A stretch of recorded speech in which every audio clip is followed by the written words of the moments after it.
Hello guys, welcome to my YouTube channel. स्वागत है आप सबका study with Usha ma'am channel पे।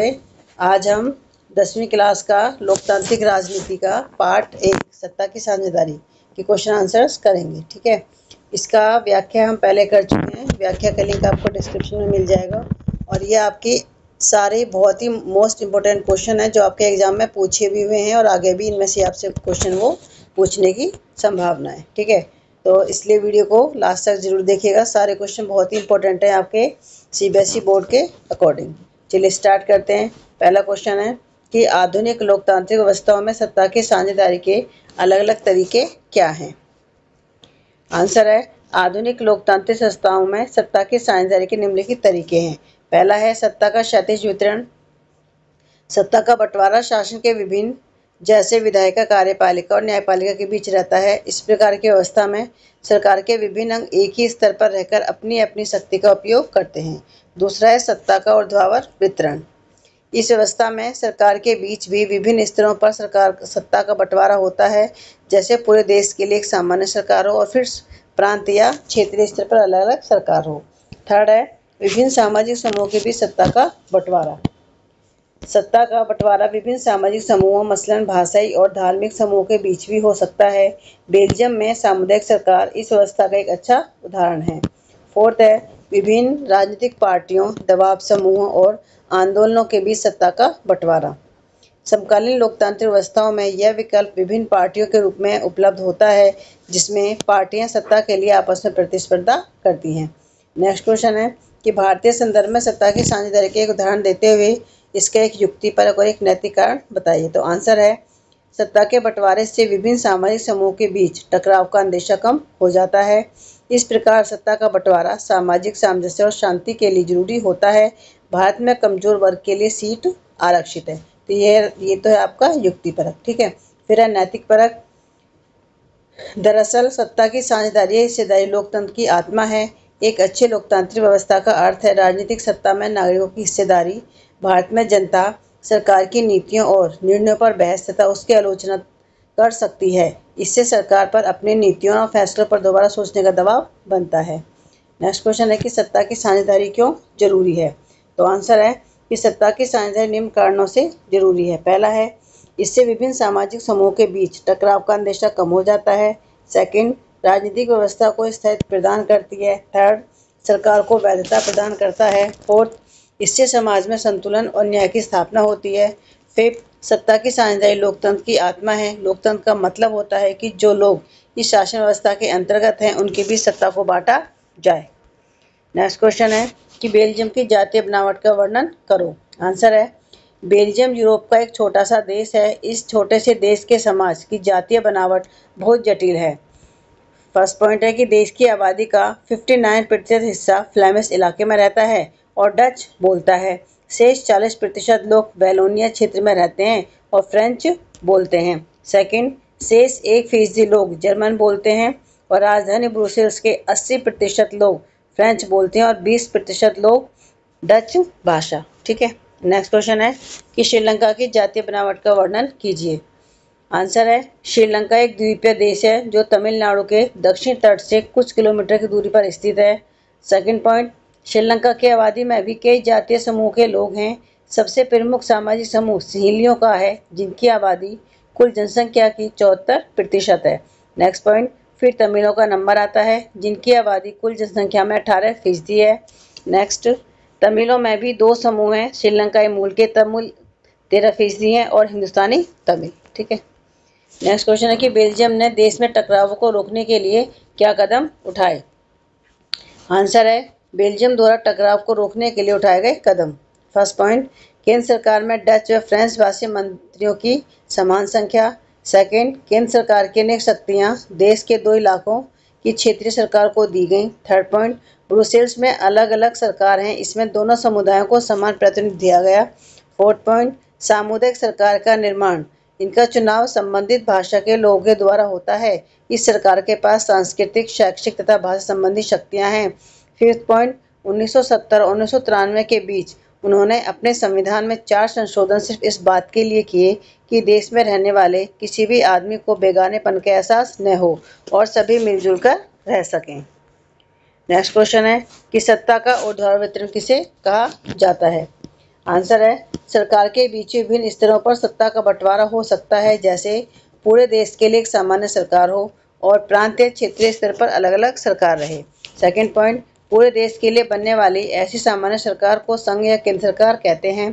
थर्ड पॉइंट, प्रांतीय क्षेत्रीय स्तर की सरकारों को हर जगह अलग अलग नामों से पुकारा जाता है। भारत में हम इन्हें राज्य सरकार कहते हैं।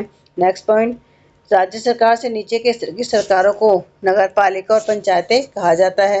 नेक्स्ट पॉइंट है कि इस प्रकार उच्चतर से निम्नतर स्तर की सरकारों के बीच सत्ता के ऐसे बंटवारे को ऊर्ध्वाधर वितरण कहा जाता है। नेक्स्ट क्वेश्चन है कि नियंत्रण और संतुलन की व्यवस्था किसे कहते हैं। आंसर है नियंत्रण और संतुलन की व्यवस्था एक ऐसा साधन है जिसमें सरकार के विभिन्न अंग एक ही स्तर पर रहकर अपनी अपनी शक्ति का उपयोग करते हैं। ऐसे बंटवारे से यह सुनिश्चित हो जाता है कि कोई भी एक अंग सत्ता का असीमित उपयोग नहीं कर सकता। नेक्स्ट पॉइंट, हर अंग दूसरे पर अंकुश रखता है, इससे विभिन्न संस्थाओं के बीच सत्ता का संतुलन बनता है। नेक्स्ट पॉइंट है कि न्यायपालिका की नियुक्ति कार्यपालिका करती है, पर न्यायपालिका ही कार्यपालिका पर और विधायिका द्वारा बनाए गए कानूनों पर अंकुश रखती है। नेक्स्ट पॉइंट है इस व्यवस्था को नियंत्रण और संतुलन की व्यवस्था भी कहते हैं। अगला क्वेश्चन है कि सत्ता का शास्त्रीयकरण किसे कहते हैं। तो आंसर है शासन के विभिन्न अंग जैसे विधायिका, कार्यपालिका और न्यायपालिका के बीच सत्ता का जो बंटवारा रहता है इसे हम सत्ता का क्षैतिज वितरण कहते हैं। आपके एक नंबर वाले क्वेश्चन है। पहला क्वेश्चन है कि अल्पसंख्यकों की इच्छाओं और जरूरतों के संबंध में यह मानना कि एक समुदाय को ही किसी देश में शासन करने का हक है, तो उसे हम बोलते हैं बहुसंख्यकवाद। ठीक है। नेक्स्ट क्वेश्चन है कि सत्ता की साझेदारी के बारे में निम्नलिखित में से कौन से कथन सत्य है। फर्स्ट पॉइंट, सत्ता सरकार के विभिन्न अंगों के बीच साझा की जाती है। सेकंड, सत्ता को विभिन्न स्तरों पर सरकार के बीच साझा किया जा सकता है। थर्ड, सत्ता को विभिन्न सामाजिक समूहों के बीच भी बांटा जा सकता है। तो आंसर है इसका उपरोक्त सभी कथन सत्य हैं। नेक्स्ट क्वेश्चन आपका कि आपको मिलान करना है। ठीक है। पहला दे रखा है आपको गठबंधन सरकार, तो इसमें क्या है कि 2 से अधिक राजनीतिक दलों की सरकार और गृह युद्ध की विरोधी समूहों के बीच एक हिंसक संघर्ष। ठीक है। नियंत्रण और संतुलन, सरकार के प्रत्येक अंग दूसरे की जांच करते हैं और सामुदायिक सरकार यानी कि शक्ति को विभिन्न सामाजिक समूह के बीच भी साझा किया जाना चाहिए। तो इसका ऑप्शन सी बिल्कुल ठीक है। नीचे दिए कथनों पर विचार कीजिए और सही उत्तर चुनिए। पहला कथन है कि सत्ता के ऊर्ध्वाधर वितरण का अर्थ विभिन्न स्तरों पर सरकार के बीच सत्ता का बंटवारा है। कथन 2, भारत में सरकार के 2 स्तर हैं, केंद्र सरकार और राज्य सरकार। तो इसमें देखिए आपका कथन जो एक है वो तो ठीक है, लेकिन जो कथन दूसरा है वो गलत है। क्यों? क्योंकि भारत में 2 स्तर की सरकार नहीं, भारत में 3 स्तर की सरकार है। ठीक है। केंद्र सरकार, राज्य सरकार और स्थानीय स्तर की सरकार। तो इसलिए आपका पहला कथन ठीक है और दूसरा गलत है। पांचवा क्वेश्चन, निम्नलिखित विकल्पों में से उपयुक्त कथन की पहचान कर सत्ता की साझेदारी के महत्व का मूल्यांकन कीजिए। यह सामाजिक मुद्दों के बीच संघर्ष की संभावना को कम करने में मदद करता है। यह लोकतंत्र की आत्मा है। थर्ड पॉइंट है कि सत्ता का पृथक्करण सरकार के विभिन्न स्तरों के बीच सत्ता की साझेदारी है। फोर्थ पॉइंट, यह राजनीतिक व्यवस्था की स्थिरता सुनिश्चित करने का एक अच्छा तरीका है। तो ये सारे के सारे जो कथन है, ये सारे कथन बिल्कुल सही है, सारे ये साझेदारी के महत्व का मूल्यांकन करते हैं। क्वेश्चन नंबर 6, श्रीलंका का राजकीय धर्म है। तो श्रीलंका का राजकीय धर्म बौद्ध धर्म है। ठीक है। डैश श्रीलंकाई तमिलों की मांग के अनुसार एक स्वतंत्र राज्य बना था। तो आंसर इसका तमिल इलम। ठीक है। ये श्रीलंकाई तमिलों की मांग कर एक स्वतंत्र राज्य बना था।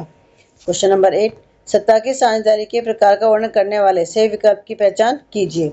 सरकार के विभिन्न अंगों के बीच सत्ता का बंटवारा, सरकार के विभिन्न अंग विभिन्न शक्तियों का प्रयोग करते हैं, यह जांच और संतुलन की अवधारणा को निर्दिष्ट करता है। ठीक है। तो ऑप्शन है आपका कि सामाजिक समूह के बीच सत्ता का बंटवारा, ऊर्ध्वाधर वितरण, क्षैतिज वितरण, ये राजनीतिक दलों और दवा समूह के बीच सत्ता का बंटवारा। तो आंसर है क्षैतिज वितरण। क्वेश्चन नंबर 9, बेल्जियम में सामूहिक सरकार का चुनाव कौन करता है। तो आंसर है कि केवल एक भाषा से संबंधित लोग सामुदायिक सरकार का चुनाव करते हैं। एथनिक निर्जातीय शब्द का अर्थ है सामाजिक विभाजन। देखिए इसमें एक कथन दे रखा है और एक आपको रीजन बताना है। ठीक है। तो इसके अनुसार हमें आंसर देना है। पहला कथन है कि श्रीलंकाई तमिलों में अलगाव की भावना थी। रीजन है श्रीलंकाई सरकार ने उन्हें समान राजनीतिक अधिकारों से वंचित कर दिया और नौकरी और अन्य अवसर प्राप्त करने में उनके साथ भेदभाव किया। तो इसमें जो हमारा ए ऑप्शन है वो सही होगा कि ARR, यानी कि इसमें जो आपका स्टेटमेंट है वो भी सही है और जो रीजन है वो भी उसको भी सही से उसकी व्याख्या कर रखी, ठीक है, इसलिए ऑप्शन ए होगा। दूसरा कथन है कि अभिकथन ए, बहुमत की निरंकुशता बेहद वांछनीय है, कारण यह राजनीतिक व्यवस्था को और अधिक स्थिर बनाने में मदद करता है। तो इसका आंसर हमारा डी होगा, क्योंकि देखिए जो ए है ये तो ठीक है, लेकिन जो इसकी व्याख्या है वो सही नहीं है। क्वेश्चन नंबर 13, बेल्जियम के नेता क्षेत्रीय अंतर और सांस्कृतिक विविधता के अस्तित्व को पहचानते हैं। कारण है कि अल्पसंख्यक फ्रेंच भाषी समुदाय अपेक्षाकृत समृद्ध और शक्तिशाली थे, ठीक है। तो इसमें हमारा बी ऑप्शन सही होगा, क्योंकि देखिए जो रीजन जो इसका स्टेटमेंट है वो ठीक है, लेकिन जो रीजन है वो इसकी सही व्याख्या नहीं करता, ठीक है। क्वेश्चन नंबर 14, कथन है 1956 में सिंहली को आधिकारिक भाषा के रूप में मान्यता देने के लिए अधिनियम पारित किया गया था। कारण है कि नए संविधान ने निर्धारित किया कि राज्य हिंदू धर्म की रक्षा करेगा और उसे बढ़ावा देगा। तो इसका आंसर हमारा सी है, ठीक है। इसमें क्या है कि जो ए तो हमारा ठीक है, रीजन तो ठीक है, लेकिन जो मतलब जो स्टेटमेंट वो ठीक है, लेकिन जो रीजन है वो गलत है, ठीक है। क्वेश्चन नंबर 15, शक्ति का क्षैतिज वितरण सरकार के विभिन्न अंगों को एक ही स्तर पर विभिन्न शक्तियों का प्रयोग करने की अनुमति देता है। रीजन है कि इस तरह का अलगाव सुनिश्चित करता है कि कोई भी अंग असीमित शक्ति का प्रयोग नहीं कर सकता। तो इसमें हमारा ए ऑप्शन ठीक होगा, क्योंकि इसमें जो आपके स्टेटमेंट है वो भी ठीक है और जो रीजन है, जो एक्सप्लेनेशन दे रखे है वो भी बिल्कुल सही है, ठीक है। तो देखिए ये फर्स्ट चैप्टर के आपके सारे इंपॉर्टेंट क्वेश्चन थे और इसी तरह के क्वेश्चन आपके बोर्ड में आपसे पूछे जाते हैं, ठीक है। तो प्लीज़ मेरे चैनल को लाइक और सब्सक्राइब जरूर करें, साथ ही और बच्चों को भी शेयर करें ताकि और बच्चों को भी इसका फ़ायदा मिल सके। आज की वीडियो में बस इतना ही, मिलते हैं आपसे नेक्स्ट वीडियो में। Thank you.